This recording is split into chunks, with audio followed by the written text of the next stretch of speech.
الحمد لله رب العالمين والعاقبة للمتقين وصلى الله وسلم على نبينا محمد وعلى آله وصحبه أجمعين۔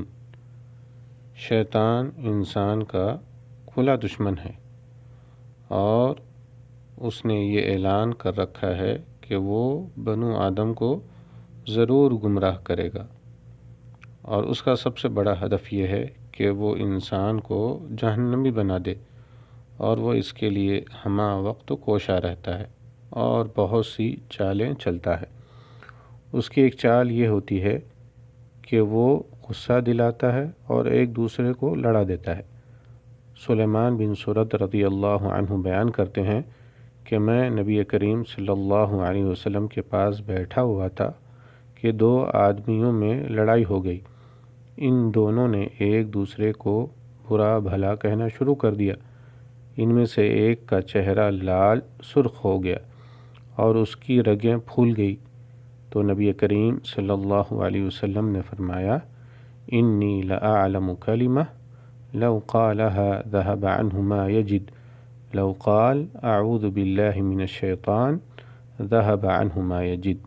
یعنی میں ایک کلمہ جانتا ہوں، اگر یہ وہ کلمہ کہہ دے تو اس کا غصہ جاتا رہے گا، اگر یہ اعوذ باللہ من الشیطان یعنی میں شیطان سے اللہ کی پناہ مانگتا ہوں کہہ دے تو اس کا غصہ ختم ہو جائے گا۔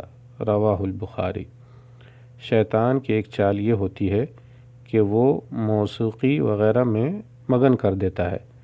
شیطان انسان کو اللہ تعالیٰ کے دین سے دور رکھنے اور اسے اس کے ذکر سے غافل کرنے کے لیے اس کو اپنی سریلی آوازوں میں مگن کر دیتا ہے۔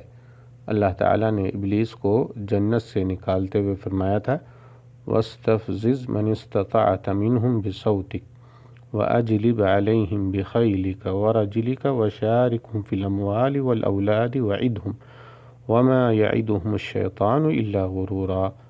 اور ان میں سے جس پر تیرا زور چلے اپنی آواز کے ساتھ اسے بہکا لے، اور ان پر اپنے سوار و پیادہ لشکر کو دوڑا لے، اور ان کے مالوں اور اولاد میں شریک ہو لے، اور ان سے وعدے کر لے، اور شیطان ان سے جو وعدے کرتا ہے وہ سراسر دھوکہ ہے۔ سورہ الاسراء آیت نمبر 64۔ واللہ تعالی اعلم۔ والسلام علیکم ورحمۃ اللہ وبرکاتہ۔